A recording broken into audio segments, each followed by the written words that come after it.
Hello everyone. आज के lecture में हम डिस्कस करेंगे specific rotation, observed rotation, enantiomeric excess and optical purity. Okay, stereochemistry continuation में सीरीज चल रही है। चलो सबसे पहले बात करते हैं, हमने जहाँ पे लेक्चर छोड़ा था वहीं से बात करते हैं। हम क्या कह रहे थे कि कोई प्लेन पोलराइज्ड लाइट है। प्लेन पोलराइज्ड लाइट कहने का क्या मतलब है? जो एक ही प्लेन में प्रोपेगेट कर रही है। ठीक है, एक ही प्लेन में प्रोपेगेट कर रही है। अगर उसे किसी ऐसी सैंपल ट्यूब से हम पास करें जिसमें कोई कंपाउंड ले रखा है हमने, अगर उसका प्लेन का जो प्रोपेगेशन है, जिस प्लेन में वो प्रोपेगेट कर रही है, ठीक, उस प्लेन से वो डाइवर्ट हो जाए कुछ एंगल पे, तो हम उसको क्या बोलेंगे कि उसमें जो मॉलिक्यूल प्रेजेंट था वो कैसा होगा? कायरल मॉलिक्यूल होगा, या फिर जो कंपाउंड था वो कायरल कंपाउंड होगा। अगर वो चेंज नहीं हो रही है, ठीक है, वो कैसा होगा? अकायरल होगा। अब यहाँ देखो, यहाँ पे प्लेन पोलराइज्ड लाइट दिखाई है हमने, एक सैंपल ट्यूब ली है। ठीक है, इसकी डिस्टेंस ये एल लेंथ की हमने ली है। ठीक है, और हुआ क्या है कि प्लेन पोलराइज्ड लाइट जब इस ट्यूब से पास हुई, धीरे धीरे करके प्लेन चेंज हो रहा है, चेंज हो रहा है, चेंज हो रहा है इस तरीके से, और कम्प्लीटली कुछ एंगल पे चेंज हो चुका है और क्लॉकवाइज चेंज हुआ है, तो इसको क्या बोलते हैं हम? Dextro rotatory. ओके, और प्लस साइन के साथ इसको डिनोट करते हैं। ओके, तो ये जिस एंगल पे, जितने एंगल, कुछ एंगल पे जाके डेविएट हुआ है, तो इस एंगल को हम क्या बोलते हैं? Observed rotation. और यहीं पे ही एक और टर्म अपने को पढ़ने को मिलती है, उसको हम बोलते हैं specific rotation. Specific rotation, observe rotation को डिनोट किया है हमने अल्फा से। और स्पेसिफिक रोटेशन है क्या? बेसिकली वो ऑब्जर्व रोटेशन से ही लिंकेज है। ठीक है, उसकी लिंकेज क्या है ऑब्जर्व रोटेशन के साथ में? कि यदि कंडीशन क्या है उसके लिए कि जो ट्यूब की लेंथ है, जो सैंपल ट्यूब लिया हुआ है हमने, जो इसकी लेंथ है एल, ये अगर एल अगर 1 डेसीमीटर है, 1 डेसीमीटर है, और साथ में जो सॉल्यूशन हमने लिया हुआ है एनेंशियोमर, जो कायरल कंपाउंड का हमने जो सॉल्यूशन लिया हुआ है इसमें, वो क्या है अपने आप में? उसकी कंसंट्रेशन वो है 1 ग्राम पर ml अगर कंसंट्रेशन है, तो जो ऑब्जर्व रोटेशन है वही क्या होगा? हमारा स्पेसिफिक रोटेशन होगा। और साथ में कंडीशन क्या मेंटेन्ड है कि टेम्परेचर, एक पर्टिकुलर टेम्परेचर पे चीज़ें ऑब्जर्वेशन की गई है, और जो लाइट हमने ली है उसकी पर्टिकुलर वेवलेंथ पे रीडिंग ली गई है। मतलब इसको डिनोट कैसे करते हैं हम? Alpha at T and lambda equal to alpha by C into L. यहाँ पे अल्फा क्या है? ऑब्जर्व रोटेशन है, सी है कंसंट्रेशन। कंसंट्रेशन किसकी? इस ट्यूब में जो सैंपल लिया हुआ है हमने उसकी कंसंट्रेशन है। और एल क्या है? Length of the tube. और टी किस में है? यहाँ पे टी है डिग्री सेंटीग्रेड में। और लैम्डा क्या है? लैम्डा है wavelength of the incident light, wavelength of incident light, जो लाइट हमने डाली है इसमें ट्यूब में उसकी वेवलेंथ है। ओके, मतलब क्या है कि टी और लैम्डा वेरी करेंगे तो ये वेरी करेगा, बिल्कुल वेरी करेगा। और इसकी डेफिनेशन इस फॉर्मूले से देख के ही बता सकते हैं हम कि स्पेसिफिक रोटेशन क्या है। ऐसा ऑब्जर्व रोटेशन है या ऑब्जर्व रोटेशन के ही बराबर है अगर हम क्या कर दें? Tube of the length of the tube क्या कर दें? हम 1 डेसीमीटर कर दें, और कंसंट्रेशन इस सैंपल की क्या कर दें? 1 ग्राम पर ml कर दें। ओके, यहाँ तक बात समझ में आ रही है? अब देखो, हमने बात की थी एनेंशियोमर क्या होते हैं। एनेंशियोमर है कि non super imposable mirror image of each other. ठीक है, अब अगर मैं बोल रहा हूँ कि एक एनेंशियोमर, कोई भी एक एनेंशियोमर का अगर स्पेसिफिक रोटेशन है +5.75, इसका मतलब क्या? मतलब समझ लेते हैं। मतलब है कि जब ये एनेंशियोमर अगर सैंपल में रखा, ये जो सैंपल ट्यूब है उसमें रखा होता है ये एनेंशियोमर, और इससे अगर प्लेन पोलराइज्ड लाइट पास कराई होती, एक तो ये प्लस किसको डिनोट कर रहा है कि जो रोटेशन हुआ वो होगा वो क्लॉकवाइज हुआ है, डेक्स्ट्रो रोटेटरी है, प्लेन पोलराइज्ड लाइट को क्लॉकवाइज रोटेट किया है इसने। और जो इस कंडीशन में स्पेसिफिक रोटेशन आया है हमारा, वो कितना आया है? +5.75, जो 5.75 आया न्यूमेरिकल वैल्यू। और प्लस किसके लिए है? समझ में आ गया कि डेक्स्ट्रो रोटेटरी रोटेट किया है इसने। एक एनेंशियोमर के लिए +5.75 है, तो दूसरा एनेंशियोमर पेयर क्या होगा उसके लिए? वैल्यू क्या होगी स्पेसिफिक रोटेशन की, -5.75 रही होगी। बात समझ में आ रही है। एक एनेंशियोमर के लिए अगर +5.75 है तो उसी के दूसरे एनेंशियोमर के लिए क्या रही होगी, -5.75 रही होगी। ओके, आगे बढ़ते हैं। यहाँ तक हमें बेसिक चीज़ें क्लियर कर रहे हैं कि ऑब्जर्व रोटेशन क्या है, स्पेसिफिक रोटेशन क्या है, इन दोनों में क्या रिलेशन है आपस में, और अगर टेम्परेचर वेरी करेंगे, वेवलेंथ वेरी करेंगे तो ये चीज़ें किस तरीके से बदले, स्पेसिफिक रोटेशन पे क्या फ़र्क पड़ेगा। ठीक है, चेंज होगा या नहीं होगा, इतना कंसर्न है हमारा। आप देखो, जैसे कि एग्जांपल ले लेते हैं हम, CH2OH कोई कायरल मॉलिक्यूल ले लिया एक हमने, CH3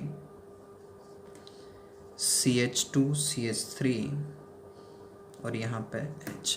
इसका एनेंशियोमर बनाना है तो एनेंशियोमर क्या बताया था मैंने, मिरर इमेज है जो कि नॉन सुपर इम्पोजिबल है। तो सिंपल क्या करना है, एक मिरर यहाँ पे अप्लाई करना है, ठीक है, और बना दो सीधा ही CH2OH, यहाँ पे C, अब H किधर दिखाई देगा, इधर दिखाई देगा, इस तरीके से हो जाएगा, ठीक है, और यहाँ पे CH2 CH3 और CH3, ये क्या है, दोनों एनेंशियोमरिक पेयर हैं। तो हमने माना कि अगर इसका स्पेसिफिक रोटेशन +5.75 है तो इसका क्या होगा, -5.75, मतलब मैग्नीट्यूड सेम का सेम है, लेकिन जो प्लेन पोलराइज्ड लाइट को रोटेट करने की डायरेक्शन है वो चेंज हो चुकी है। ये अगर डेक्स्टर रोटेटरी है तो ये लेवो रोटेटरी है, ये क्लॉकवाइज रोटेट किया है तो ये एंटी क्लॉकवाइज रोटेट किया है। यहाँ तक क्लियर है सारी चीज़ें। अब यहाँ पे एक टर्म अपने को पढ़ने को मिलती है, रेसेमिक मिक्सचर। रेसेमिक मिक्सचर क्या है, रेसेमिक मिक्सचर है कि अगर ये दोनों एनेंशियोमर हमने जो लिए हैं इनकी इक्वल अमाउंट मिक्सचर में प्रेजेंट है, ठीक है। रेसेमिक मिक्सचर डिफाइन करना चाहें तो क्या है, a mixture of equal amount of two enantiomers, a mixture of equal amount of two enantiomers is called racemic mixture या फिर रेसिमेट, रेसेमिक मिक्सचर और रेसिमेट, ठीक है, किसी भी नाम से बोल सकते हैं हम इसे।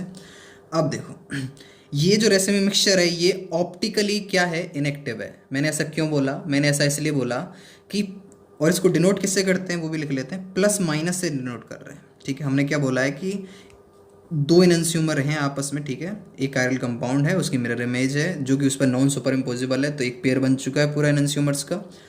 ओके, जैसे मान लिए यही दोनों हमने ले लिए, इनकी इक्वल अमाउंट अगर प्रेजेंट है तो क्या कह रहे हैं हम, ये ऑप्टिकली इनएक्टिव है, मतलब इसने प्लेन पोलराइज्ड लाइट को कहीं भी रोटेट नहीं किया है। मेरे को जो ऑब्जर्व्ड स्पेसिफिक रोटेशन है वो ज़ीरो है। कैसे बता दी मैंने बात, मैंने ऐसे बता दी कि इनकी इक्वल अमाउंट वैसे प्रेजेंट है, तो जितना इसने इसको क्लॉकवाइज रोटेट किया होगा पीपीएल को, प्लेन पोलराइज्ड लाइट को, उतना ही इसने एंटी क्लॉकवाइज रोटेट कर दिया, और दोनों की इक्वल अमाउंट है तो दोनों ने एक दूसरे को कंपनसेट कर दिया। तो जो हमें ऑब्जर्व्ड स्पेसिफिक रोटेशन मिलेगा वो क्या मिलेगा, ज़ीरो मिलेगा। ओके, इसको रेसिमेट या फिर रेसेमिक मिक्सचर के नाम से हम बोलते हैं। बात समझ में आ रही है, मतलब इसमें कितनी अमाउंट प्रेजेंट होगी, एक एनेंशियोमर 50% है, दूसरा एनेंशियोमर भी 50% है, दोनों की इक्वल अमाउंट ही इसमें प्रेजेंट रह रही होगी, ठीक है। अभी जैसे मान लो कि मैं एग्जांपल लूँ, इस तरीके से डिनोट करूँ मैं कि प्लस माइनस मैं लिख रहा हूँ 2 ब्रोमोब्यूटेन, प्लस माइनस 2 ब्रोमोब्यूटेन अगर मैं लिख रहा हूँ तो इसका मतलब क्या है कि 50% जो है प्लस 2 ब्रोमोब्यूटेन है और 50% क्या है, -2 ब्रोमोब्यूटेन है। बात समझ में आ रही है, यहाँ तक क्लियर है ये चीज़ें। ये क्लियर होंगी तभी हम अगला टॉपिक समझ पाएंगे जो कि काफ़ी इंपॉर्टेंट है एग्जाम पॉइंट ऑफ व्यू से। अगला टॉपिक शुरू करने वाले हैं, टॉपिक है एनेंशियोमरिक एक्सेस या फिर ऑप्टिकल प्योरिटी। इसे एक एग्जाम्पल के थ्रू समझने की कोशिश करते हैं। टॉपिक क्या है, पहले टॉपिक लिख लेते हैं, एनेंशियोमरिक एक्सेस, एनेंशियोमरिक एक्सेस या फिर ऑप्टिकल प्योरिटी भी बोलते हैं, ठीक है। चलो शुरू करते हैं अभी वाले एग्जाम्पल लेके। हमने एग्जांपल लिया है अभी 2 ब्रोमो ब्यूटेन। ओके, हम कह रहे हैं कि एक सैंपल लिया हमने और वो सैंपल जो है उसमें कुछ टर्म इस्तेमाल करने वाले हैं, उन टर्म का मीनिंग समझना बहुत इंपॉर्टेंट है। एक सैंपल लिया हमने, ठीक है, जिसमें हमने क्या लिया, 2 bromo butane plus 2 bromo butane लिया। ये सैंपल जो है ये इनन्सियोमेरिकली प्योर है, इनन्सियोमेरिकली प्योर है, ठीक है। और कब बोलेंगे ये बात कि अगर इसका जो ऑब्जर्व्ड स्पेसिफिक रोटेशन है, जो इसका ऑब्जर्व्ड स्पेसिफिक रोटेशन जो है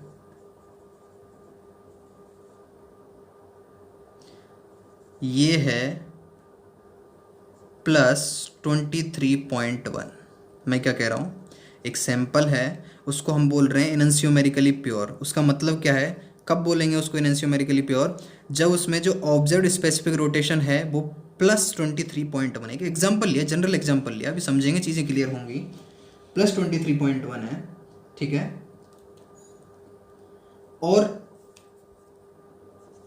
क्यों बोला है हमने, क्योंकि कि जो स्पेसिफिक रोटेशन है किसके लिए, इस डेक्स्टर रोटेटरी 2 ब्रोमोब्यूटेन के लिए, वो क्या है,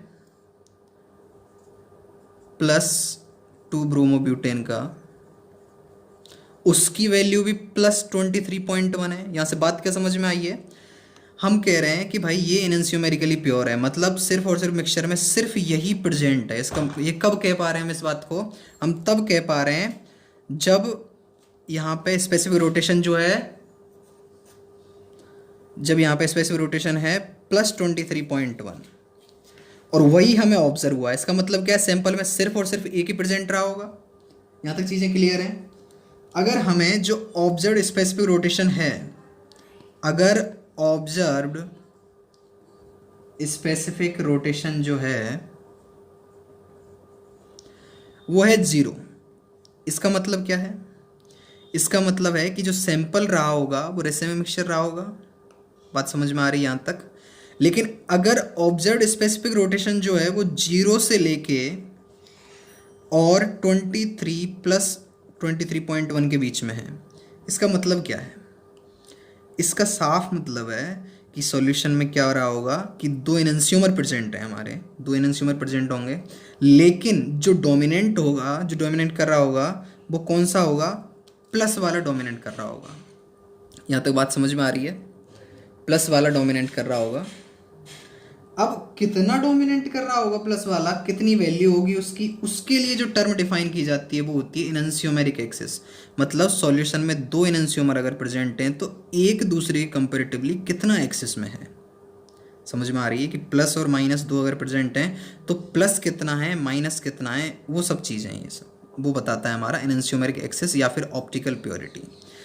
ठीक है, तो ये है क्या बेसिकली कि इनन्सियोमेरिक एक्सिस टेल्स अस अबाउट, किस चीज़ के बारे में बता रहा है ये, कि how much of an excess of pure enantiomer or of one enantiomer is in the mixture. तो वन दूसरे कंपेरेटिवली कितना ज़्यादा है। समझ में आ गई बात, यहाँ तक क्लियर है। ठीक है, अब देखो इनन्सियोमेरिक एक्सिस क्या है बेसिकली, कैसे डिफाइन किया है हमने। हम बोल रहे हैं कि ऑब्जर्व्ड स्पेसिफिक रोटेशन, जो कि मैंने बताया अभी कि 0 से और 23.1 के लिए बीच में कुछ भी हो सकता था। ऑब्जर्व्ड स्पेसिफिक रोटेशन नीचे डिवाइड किससे कर रहे हैं, अभी समझ में आ जाएंगी सारी चीज़ें। स्पेसिफिक रोटेशन ऑफ प्योर इनन्सियोमर, बात समझ में आ रही है, और परसेंटेज की टर्म में × 100%। ठीक है, जैसे एग्जांपल लिया हमने +2 ब्रोमोब्यूटेन लिया, ठीक है। तो ऑब्जेक्ट स्पेसिफिक रोटेशन मान लिया इसका गिवन है हमें +9.2 हमें गिवन है। ठीक है, ये क्या गिवन है हमें, ऑब्जर्व्ड स्पेसिफिक रोटेशन हमें गिवन है कितना, +9.2, और हमें बताना है एनन्सियोमेरिक एक्सिस। तो कितना होगा एनन्सियोमेरिक एक्सिस, वो होगा 9.2 बाय 23.1 इंटू 100 कितना आया 40%। इसका मतलब क्या है? इसका मतलब है कि जो प्लस वाला एनंस्यूमर है, जो डेक्स्ट्रो रोटेटरी जिसने प्लेन को रोटेट किया है, वो एनंस्यूमर दूसरे के कंपेरेटिवली 40% ज़्यादा है। इसका मतलब ये नहीं कि ये सिर्फ सॉल्यूशन है 40%, इसका मतलब है दूसरे कंपेरेटिवली 40% एक्सेस में है। बात समझ में आ रही है यहाँ तक? ये दूसरे कंपेरेटिवली 40% है, तो 60% में क्या होगा? तो 60% तो हमें ऑब्जर्व ही नहीं हुआ। तो 60% ऑब्जर्व नहीं हुआ, क्यों नहीं हुआ? क्योंकि 60% क्या है? 60% है हमारा रेसिमिक मिक्सचर, रेसिमिक मिक्सचर या फिर रेसिमेट, ठीक है, जिसमें क्या प्रेजेंट है? उसमें 30% जो है वो प्लस है और 30% ही क्या है? माइनस है। अगर हमें प्लस वाले का टोटल परसेंटेज बताना है मिक्सचर में कितना होगा, तो प्लस वाला 40% तो हमें ऑब्जर्व हुआ है जो कैंसिलेशन के बाद बचा है, तो प्लस वाला कितना होगा ओवरऑल? 70%। और माइनस वाला कितना होगा? 30%। बात समझ में आ गई? और यही क्या है? Optical purity. और यही क्या है? हमारा एनंस्यूमेरिक एक्सिस है। ठीक है, चीज़ें क्लियर होनी चाहिए बिल्कुल, ये बहुत इंपॉर्टेंट टॉपिक है अपने आप में। अब इसी को समझने के लिए एक एग्जांपल और कर लेते हैं, जिससे सारी चीज़ें क्लियर हो जाएंगी। ठीक है, एक एग्जांपल ले रहा हूँ मैं। एग्जांपल है कि 10 ml of 0.1 molar solution of 1 एनंस्यूमर। ठीक है, ये कोई एक एनंस्यूमर है, और 30 ml of 0.1 molar solution of ये इसी का ही दूसरा पेयर है। ठीक है, जो सेकेंड एनंस्यूमर है, ये दोनों लिए हैं। और ऑब्जर्व्ड स्पेसिफिक रोटेशन है कितना है? +4.8। हमें बताना क्या है? बताना है कि what is the specific rotation of each of the enantiomer. हर एक का स्पेसिफिक रोटेशन कितना होगा? ऑब्जर्व्ड इतना दे रखा है, सॉल्यूशन में ये दे रखे हैं, इनके कंपोजिशन ये दे रखे हैं। ठीक है, तो समझने की कोशिश करते हैं कि ऑब्जर्व्ड इतना दे रखा है, तो एनंस्यूमर एक्सिस हम लिखते क्या हैं? हम लिखते हैं +4.8। नीचे क्या लिख रहे हैं? किसी एक का प्योर एनंस्यूमर का एक्चुअल में कितना ये है स्पेसिफिक रोटेशन है प्योर एनंस्यूमर का। ठीक है, मान लिया मैंने कि वो x होगा।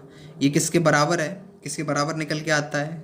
क्या समझ में आया था अभी जो पिछला हमने अभी बात करी थी उससे? तो चीज़ें क्या क्लियर हुई हैं? +4.8/x किसके बराबर होगा? क्या मैं लिख सकता हूँ? अब इनके मोल्स एक बार नज़र मारो, मोल्स कितने हैं इसके? बेसिकली मिली मोल में लिखना ज़्यादा सही रहेगा। तो इसके हैं 1 मिली मोल फर्स्ट एनंस्यूमर के, और सेकंड एनंस्यूमर के कितने हैं? 3 मिली मोल। ठीक है, और ऑब्जर्व हुआ है हमें, ये ऑब्जर्व हुआ है, तो ये कब हुआ होगा? कैंसिलेशन के बाद ही तो ये हुआ होगा। बात समझ में आ रही है? तो मतलब ये दूसरे के कंपेरेटिवली, दूसरा पहले कंपेरेटिवली कितना ज़्यादा है, वही ये बात है बेसिकली। तो ये ऊपर क्या आ गया हमारा? 2 मिली मोल। ठीक है, और टोटल सैंपल कितना है? 4 मिली मोल। ये इसके बराबर होगा। तो यहाँ से वैल्यू क्या आ गई? 1/2। और x की वैल्यू क्या निकल के आई यहाँ से? +9.6। मतलब एक एनंस्यूमर जो ले रखा है प्लस वाला, उसका एक्चुअल में कितना रहा होगा? प्योर एनंस्यूमर का ऑप्टिकल स्पेसिफिक रोटेशन कितना होगा? +9.6, और उसके एनंस्यूमर का कितना होगा? -9.6। बात क्लियर है यहाँ तक? बात समझ में आई? यहाँ से सब परसेंटेज कंपोजिशन सब कुछ निकाल पा रहे हैं हम। तो अगर कोई डाउट हो तो कमेंट सेक्शन में बता सकते हैं, और वीडियो अच्छी लगी हो तो वीडियो को लाइक करें। Thank you.